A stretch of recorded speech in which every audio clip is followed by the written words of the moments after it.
ना, कुत्र मेलं ओरबडीत नेते त्याला, ओढत नेतात त्याला. एखादा बैल गेला, म्हैस गेली, एखादा दुसरा एखादा प्राणी कुठला गेला, कसे कसे नेतात बघा ना. असो, गावामध्ये एक असा माणूस होता माऊली, कधी कोणाच्या सुखात नाही, कधी कोणाच्या दुखात नाही, कोणाकडे येणं नाही, जाणं नाही. चांगलं तर आयुष्यात कधी केलंच नाही, पण वाईट केल्याशिवाय कधी गप्प बसला नाही. गावातल्या कोणाच्याही मुलीचं किंवा मुलाचं लग्न जमवायच्या भानगडीत कधी पडला नाही, पण कुठे जर प्रयत्न करून मोडायची वेळ आलीच तर मग मोडल्याशिवाय राहिला नाही. कोणाला सहकार्य करायचं लांबच गेलं माऊली, धर्मकार्य करण्यामध्ये सहभागी होऊन तिथे सहकार्य करण्याचं लांबच गेलं. त्यामुळे खेचायचं काम त्यांनी केलं, ते बंद पाडण्याचं काम त्यांनी केलं. पुण्य का पाप? पापच ना. अहो, शास्त्रामध्ये मांडलेलं आहे, एखाद्याच्या मुलीचं किंवा मुलाचं जर तुम्हाला लग्न जमवता नाही आलं, गप्प बसा घरात, काही फरक पडणार नाही. पण जर खोटं नाटक करून जर मोडण्याचा प्रयत्न केला तर ते पाप तुम्हाला तुमच्या आयुष्यात भोगायला आल्याशिवाय राहणार नाही, हे तेवढं सत्य आहे. या कलियुगामध्ये तुम्हाला पैसा पाणी सगळ्या प्रकारची संपत्ती प्रॉपर्टी अनुभवायला मिळेल, सगळ्या प्रकारचं मनोरंजन प्रत्येक ठिकाणी तुम्हाला पाहायला मिळेल, आहे का? पण धर्म कार्य जर पाहायचं असेल, धर्म कार्य जर करायचं असेल तर स्वतःहून प्रयत्न करायला लागतात. कितीतरी गोष्टींचा त्याग आहे, त्याग घडल्याशिवाय धर्म कार्य घडत नाही. ऐका, एखाद्या ठिकाणी जर धर्म कार्य करत असेल, चालू असेल, त्या ठिकाणी तुम्हाला सहकार्य जर करता नाही आलं, नका करू, पण कमीत कमी विरोध तरी करू नका. धर्म कार्याला जर विरोध कराल तर ते पाप तुम्हाला भोगायचं आल्याशिवाय राहणार नाही, हे तेवढं सत्य आहे. आणि असा तो माणूस धर्म कार्याला विरोध करणारा, कोणाचं चांगलं पाहणार नाही. एखाद्याचा मुलगा जर 5 जणांनी पेढे घेऊन आला तर पहिला विचार येईल त्याला, कॉफी केली की काय, चिठ्ठ्या नेल्या की काय, मग कसा काय पास झाला तू? अरे घे ना माझा पेढा, त्याला आशीर्वाद दे, त्याला शुभेच्छा दे. एखाद्याच्या लग्नाला गेला तर तो पुष्पगुच्छ घेऊन जाईल, पण पुष्पगुच्छ देता देता त्या नवरदेवाला बोलले, एवढी भारी पोरगी मिळाली, चौकशी केली ना? यांना जास्त बोलायची गरज लागत नाही, यांच्या 2 शब्दातच बरोबर कार्यक्रम होऊन जातो. ते शब्द तसे असतात त्यांचे, काय जास्त बोलायची गरज आहे. आणि असा जो होता ना, तो ज्या वेळेला खंगला नाही का, वृद्ध झाला, काही दिवसात जाणार असं त्याला वाटलं, पण मात्र आयुष्यभर केलेल्या कर्माचा पश्चाताप झाला. कसं वागलो आपण, कसं जगलो आपण, असा तो विचार करायला लागला. आणि मग शेवटी शेवटी शेवटी शेवटी सगळ्या गावाला त्रास देणारा माणूस, शेजाऱ्यांना, गावाला, नातेवाईकांना, मित्रांना त्रास देणारा माणूस. आणि त्याने सांगितलं, मी जर मेलो उद्या सकाळ समजा कधी, पोरांना सांगतो, पोरांनो, मुलांनो, मला चौघांनी खांद्यावर न्यायचं नाही, मला तिरडीची गरज नाही, मला बांबूंची तिरडी करायची गरज नाही. मग मला घरापासून स्मशानापर्यंत कमीत कमी तेवढं तरी वरपडत न्या, म्हणजे माझ्या पापाचं प्रायश्चित्त मला तेवढं तरी मिळेल. काय म्हणतोय तो? मला चौघांच्या खांद्यावर न्यायचं नाही, मला तिरडीवर न्यायचं नाही, मला घरापासून स्मशानपर्यंत काय करा, वरपडत न्या, असा दोर बांधून, म्हणजे कमीत कमी माझ्या पापाचं प्रायश्चित्त तरी मला मिळेल. आणि कालांतराने ज्या वेळेला तो मेला गेला, त्यावेळेला त्याने सांगितल्याप्रमाणे त्याच्या पायाला दोर बांधला आणि उरफडत चालवला होता. स्मशानभूमीचा आणि गावाचा अंतर होता जवळजवळ 1.5 किलोमीटर अंतर, 1 ते 1.5 किलोमीटर अंतर होता. बरं, रस्त्यातून जायचं होतं, रस्त्यातून जात असताना 500-600 मीटरवर कुठेतरी हे प्रेत गेला असेल, त्या ठिकाणी त्याला वरपडत दिला असेल. आणि तिकडून समोरूनच पोलिसांची गाडी आली. पोलिसांनी बघितलं, अरे काय चाललंय, जेवढे जेवढे तिथे सहभागी होते तेवढ्या सगळ्यांना गाडीमध्ये भरले. ज्यांना ज्यांना गाडीमध्ये भरले ना, ते विचार करायला लागले, साला जिवंतपणे गावाला त्रास दिला, मेल्यावर पण आम्हाला सोडलं नाही, त्यांनी मेल्यावर पण सोडलं नाही. अशी काही असतात बरं का? भूत होतात की नाही माहित नाही, पण होण्याची शक्यता मनामध्ये असते, अनेकांच्या मनामध्ये असते. अधर्म करणारे, अनितीने वागणारे, अनितीने जगणारे, मुक्तीची अपेक्षा, मोक्षाची अपेक्षा करून चालेल का? चालेल का? वाईट कर्म जर घडत असतील, नको त्या पद्धतीने जर माणूस जगत वागत असेल, तर तिथे कशी अपेक्षा करून चालेल? एकांतात बसा, कधीतरी प्राण्या पक्ष्यांकडे बघा, त्यांची अवस्था काय, आमची अवस्था काय आहे, कशा पद्धतीने आम्हाला त्यांना निर्माण केलेले भगवंताने. 83,99,999 योनी पूर्ण केल्यानंतर, रचना केल्यानंतर, उत्पत्ती त्यांची केल्यानंतर 84 लक्षवी जीवयोनी हा नरदेह निर्माण केलेला आहे भगवंत. कशासाठी? देव कार्य घडावं, धर्म कार्य घडावं, देवपूजा आमच्याकडून घडावी, देवाचं नामस्मरण घडावं म्हणून हा नरदेह भगवंताने दिलेला, विशेष बुद्धी याला दिलेली आहे. बुद्धी, सार जाणण्याची बुद्धी नरदेहाला दिलेली, माणसाला दिलेली आहे. उभ्या करण्याचा निर्माण केलेला आहे, स्वतंत्र दिलेला आहे, जगण्याचं 4 वाचा या नरदेहाला दिलेले आहेत, परा, पश्चंती, मध्यम आणि वैखरी. कधीतरी विचार करा, ज्या कारणास्तव दिलेलं आहे, ज्या कामासाठी दिलेले आहे, ते काम जर केलं नाही, ते कार्य जर केलं नाही, तर ऐका ना, जो दिलाय नरदेह, ज्याने दिलाय त्याला आनंद वाटेल का? आनंद वाटेल? एक राजा शिकारीला गेला होता आणि एका झाडाखाली असा दबा धरून शिकारीला बसल्यानंतर जे काही शस्त्र असेल त्या शस्त्राकडे त्याचं लक्ष होतं. समोरून प्राणी येतोय की काय, त्या प्राण्याकडे पाहून तो असा दबा धरून बसला होता. एक लाकूड तोड्या होता बाजूला त्याच जंगलामध्ये. त्याचं लक्ष गेलं त्या राजाकडे. राजाच्या पायाजवळ ज्या वेळेला लक्ष गेलं, त्यावेळेला भला मोठा विषारी साप राजाच्या दिशेने जातोय असं त्याला वाटलं. क्षणाचाही विचार न करता तो त्या दिशेने गेला आणि त्या सापाला बाजूला सरला, राजाला बाजूला सरला आणि माझ्या राजाला समजलं की भला मोठा विषारी साप आता मला डसण्यासाठी येत होता, मला चावा घेण्यासाठी येत होता. जर तेवढा चावा त्याने मला घेतला असता तर कदाचित माझा याच ठिकाणी प्राण गेला असता. राजाचं अंग थरथरत आहे. थरथरत्या अंगामध्ये राजा त्या लाकूड तोड्याला नमस्कार करतोय. दादा, बरं झाले रे तू आलास, ते बरं झालं तू त्या सापाला बाजूला केलं. ते जर बाजूला केलं नसतं सापाला तर आता कदाचित त्याने दोष घेतला असता, त्याने चावा घेतला असताना मला प्राणाला मुकावं लागलं असतं, जीव गेला असता रे माझा. आज तू माझा जीव वाचवलाय, जीव वाचवलाय म्हणे तू माझा आज. मग काम काय करतोय म्हणे? काय नाही,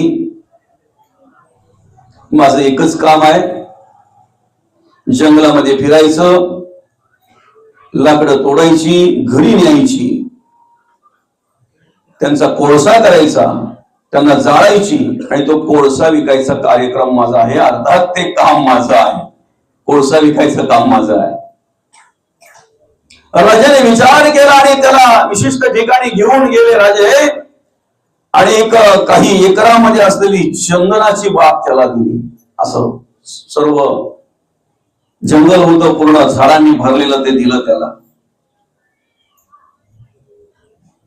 आणि सांगितलं याच्यावर तुझा उदरनिर्वाह कर, श्रीमंत होशील, तू खूप श्रीमंत होशील. राजा निघून गेला. याने विचार केला, रोज खूप भटकायला लागायचं, फिरायला लागायचं, जंगलामध्ये सर्वत्र जायला लागायचं. आता ही आपली स्वतःची मालकी, हक्काची जागा झाली, बरं का? आता त्याला भटकावं लागत नाही, आता त्याला फिरावं लागत नाही, आता त्याला कुठे जावं लागत नाही. त्याच रानामध्ये जायचा, त्याच जंगलामध्ये जायचा, लाकडं तोडायचा, घरी आणायचा, कोळसा करायचा, कोळसा विकायचा. 2-4 वर्षाने ज्या वेळेला राजाला वाटलं, त्या एरियामध्ये, त्या जागेमध्ये आल्यानंतर, त्या विभागामध्ये आल्यानंतर त्याला असं वाटलं, अरे ह्याच एरियामध्ये, ह्याच जागेमध्ये आपल्याला 1-2-4 वर्षापूर्वी एक लाकूड तोड्या भेटला होता, त्याला आपण अभयारण्य असं अरण्य दिलं होतं, सगळं जंगल दिलं होतं, एक मोठं 2-4 एकरचं झाडांनी भरलेलं. बघूया काय प्रगती झाली त्याची. ती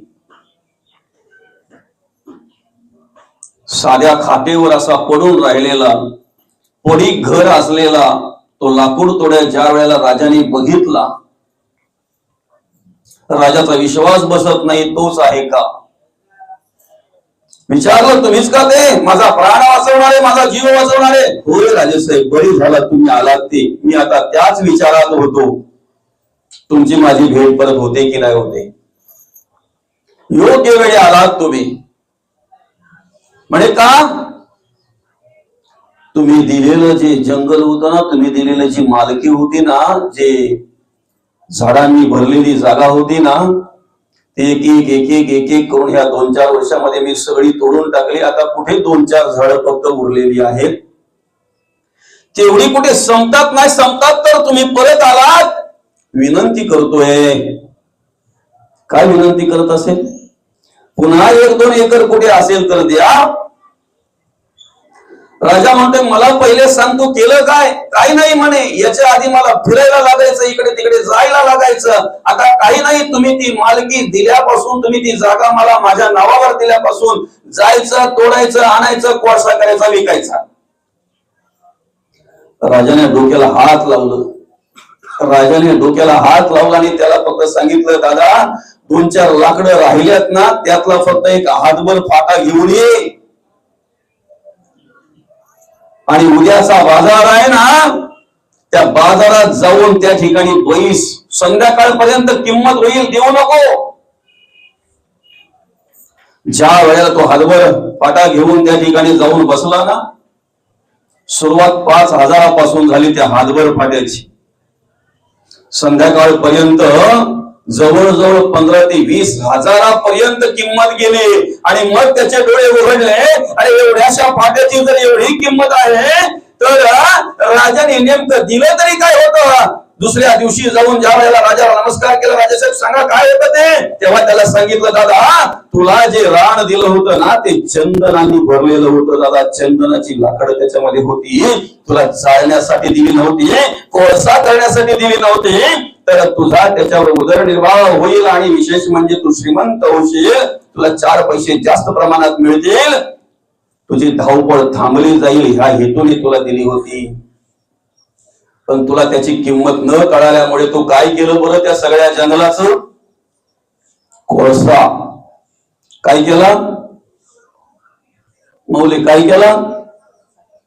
कोळसा. आपण काय केलं आपल्या आयुष्याचा? परमार्थ जर नाही केला, देवपूजा जर नाही केली, देवदेव जर नाही केलं, देवाचं नामस्मरण जर नाही केलं, ज्या कारणास्तव हा नरदेव जर भगवंताने दिलाय, ते कारण ते साध्य जर आम्ही नाही केलं, तर आमच्या जीवनाचा आम्ही काय केला? एखाद्या स्मशानामध्ये जळणाऱ्या माणसाचं निरीक्षण करा. फक्त तो माणूसच जळतोय, फक्त ते शरीरच जळतंय, की कशा कशाचा कोळसा होतो त्या ठिकाणी त्याच्या बरोबर. फक्त विचार करा, विचार करा फक्त. आम्हाला हा नरदेव भगवंताने दिलेले आहे, उत्तम प्रकारे आहे. 83,99,999 ओळी पार केल्यानंतर हा नरदेव मिळालेला आहे भगवंताच्या कृपेने. सहज मिळालेला नाही. पापपुण्य समकृत हा मग नरयोनिषेज आहे. ते पापपुण्य समान झाल्यानंतर मग नरदेव आम्हाला मिळालेला आहे, भगवंताने दिलेला आहे. ज्या कारणास्तव दिलेला आहे ना, ज्या कामानिमित्त दिलेलं आहे ना, ते काम जर आमच्याकडून घडलं नाही, ते कार्य जर आमच्याकडून घडलं नाही, तर त्याला असं म्हणतात जन्माला आला. काहीतरी म्हण आहे ना, ती साधं उदाहरण आहे मौली, साधं, अगदी साधं उदाहरण आहे.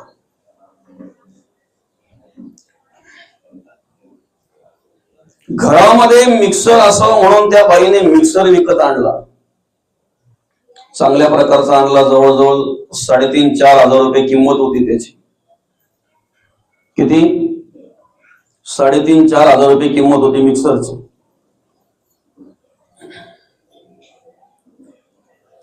आता आम्ही ती इलेक्ट्रिक वस्तू उपकरण घेतानाच विचारतो, गॅरंटी काय ते पहिले सांग.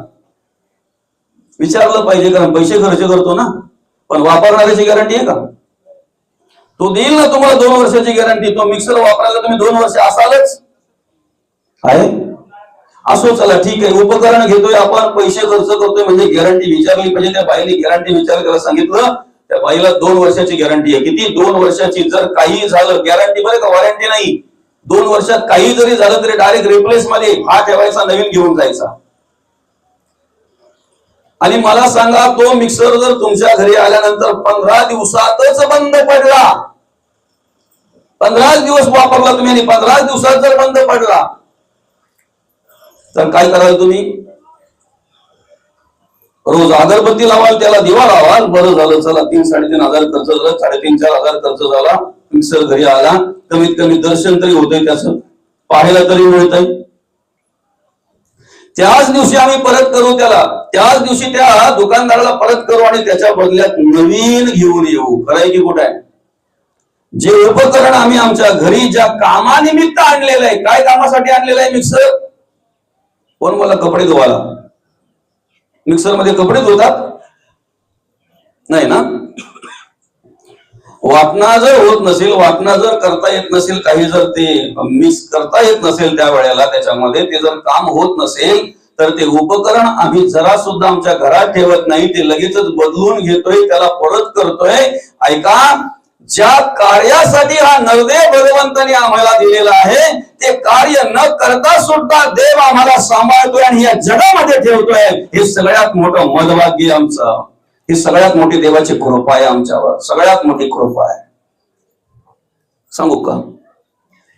देवाची पूजा करणारे जे आहेत ना, देवाचं नामस्मरण करणारे जे आहेत ना, देवाचं स्तवन करणारे जे आहेत ना, देवाची उपासना करणारे जे आहेत ना, त्यांची जो देव सेवा करतोय ना, देव नाही आहे म्हणणाऱ्यांची सुद्धा तोच देव सेवा करतोय. फक्त त्याला नावं वेगवेगळी असतील, पण देव तोच आहे, तोच देव आहे, वेगळा नाही, वेगळा नाही. आणि म्हणून आम्ही विचार केला पाहिजे की हा नरदेव भगवंताने आम्हाला दिलेला आहे, कशासाठी दिलेला आहे, का दिलेला आहे? बोधले महाराज म्हणतायत, आलासी कोठुणी जासी कवण्यारे ठाया, घरदार नोही तुझी अवघी लटकीच माया. सावध होई बापा, काळ लागला मापा, प्रपंची गुंतू नको, पाय बुडत असे पापा. त्रिकुट कोसल्याने घर सायास केले, दोन्ही द्वार लिंपोनिया आत गुंतो गुंतो मेले. कितीतरी आले आणि कितीतरी असे गेले. आजा गेला, पणजा गेला, बाप हसने गेला, देखत देखत नातू पडतो तोही तैसा झाला. आम्ही काय करतोय? त्या कोळ्याप्रमाणे आमच्याच अंगातून विशिष्ट प्रकारचा धागा काढतोय, त्याचं घर तयार करतोय. घर करता करता करता करता ज्याप्रमाणे तो कोळी त्याच घरामध्ये गुंतून अडकून पडतोय ना, आणि त्याच घरामध्ये मरतोय ना, त्याप्रमाणे आम्ही सुद्धा नातो होतो, मैत्री, अमुक तमुक साधन संपत्ती, धन दौलत याच्या ह्या जाळ्यामध्ये असा अडकतोय की त्याच जाळ्यामध्ये आम्हीच निर्माण केलेल्या घरात, आम्हीच निर्माण केलेल्या जाळ्यामध्ये एवढा अडकतोय की कधी गतप्राण होतोय. पसारा करता करता आम्हालाही पत्ता लागत नाही. कधी शेवटचा दिवस येतोय ना, आम्हालाही पत्ता लागत नाही. हे सगळं कार्य करता करता. म्हणून तर जगद्गुरु तुकोबा म्हणतायत, नको नको मना गुंतू माया जाळी, काळ आला जवळी ग्रासावया. आज कलियुगामध्ये काय माहितीये का, नाथांच्या घरची उलटीच खून आहे. नाथ म्हणतात, पाण्याला मोठी लागली तहान.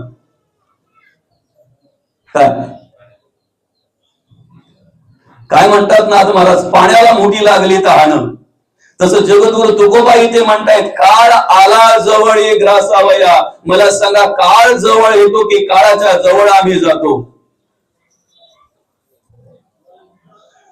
तुम्हाला तलप आल्यानंतर दुकानातली पुडी तुमच्या घरात आपोआप येऊन पडते का? तर तुम्हाला दुकानापर्यंत जावं लागतंय. काळाच्या जवळ तुम्ही जात आहे की तुमच्या जवळ काळ येतो? शहाड स्टेशनला बसलात, तुम्हाला ठाण्याला उतरायचं आहे बरं का.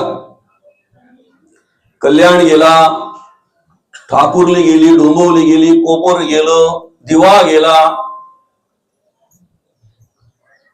कळवा, मुंब्रा कळवा, बरं का. आणि पुढे गाडी सरकली की माणूस काय बोलतो, ठाणा जवळ आला बरं का. काय बोलतो, ठाणा जवळ आला बरं का.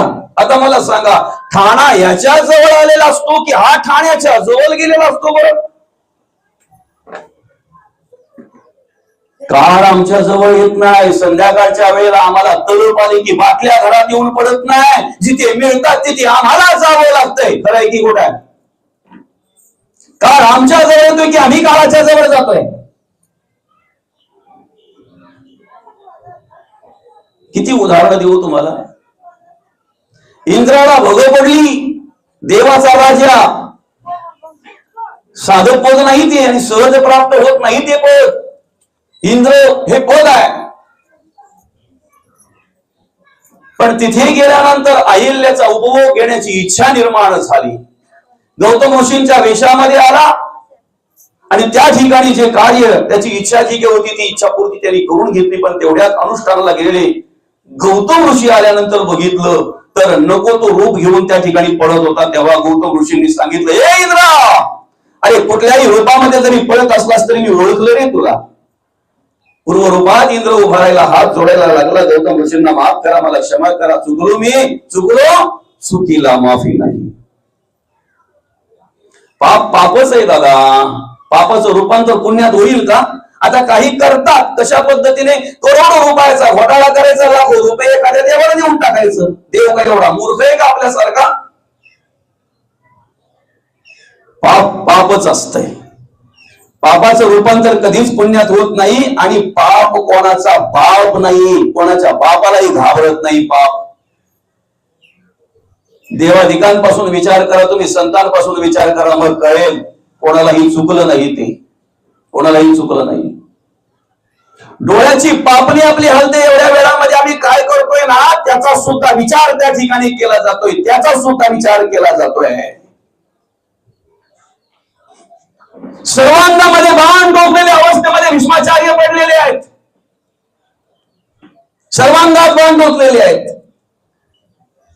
गेली 6 महिने सर्वांगामध्ये बाण टोचलेल्या अवस्थेत भीष्माचार्य त्या वेदना सहन करतायत. किती? 6 महिने. विचार करतायत काय पाप घडलं माझ्याकडून, काय अशी कर्म माझ्याकडून घडली. 6 महिने गेली या ठिकाणी हे वेदना मी सहन करतोय सर्वांगामध्ये बाण टोचलेल्या अवस्थेमध्ये. साधना खूप मोठी होती, तपश्चर्या खूप मोठी होती, उत्तरायणाची वाट पाहत होते. पण शेवटी 6 महिने लागले ना. शेवटी वेदना किती सहन कराव्या लागल्या, 6 महिने वेदना सहन कराव्या लागल्या ना. देवाला विचारतायत, स्वतःला विचारतायत, असं काय पाप घडलं. आणि असा विचार करता करता ज्या वेळेला भगवान श्रीकृष्ण त्यांच्या पुढ्यात येऊन उभे राहिले, देवाला बघितल्याबरोबर, भगवंताला बघितल्याबरोबर भीष्माचार्यांच्या डोळ्यामध्ये अश्रू आले. अश्रू भरलेल्या डोळ्याने देवाला निहाळायला लागले. देवाला विनंती करतायत, देवा सर्वांगामध्ये बाण टोचलेल्या अवस्थेत मी 6 महिने वेदना सहन करतोय, म्हणून हे डोळ्यात माझ्या अश्रू नाही देवा. मला वेदना होत आहेत म्हणून हे अश्रू नाही देवा. मला त्रास होतोय म्हणून हे अश्रू नाही देवा माझ्या डोळ्यामध्ये. देवा तुम्हाला बघितल्यानंतर मला असं वाटलं की येऊन तुमच्या चरणावर पडावं, तुमचं दर्शन घ्यावं, तुमचं दर्शन घ्यावं देवा, असं मला वाटलं. पण सर्वांगामध्ये बाण टोचलेली देवा, सर्वांगामध्ये बाण टोचलेल्या अवस्थेमध्ये गेली 6 महिने या ठिकाणी मी वेदना सहन करतोय. तुम्हाला बघितल्याबरोबर देवा असाच यावं, तुमच्या चरणावर पडावा आणि तुमच्या चरणाचं दर्शन घ्यावं मनापासून वाटतंय देवा. पण जागेवरून उठू शकत नाही का. सर्वांगामध्ये बाण आहेत देवा, सर्वांगामध्ये बाण आहेत.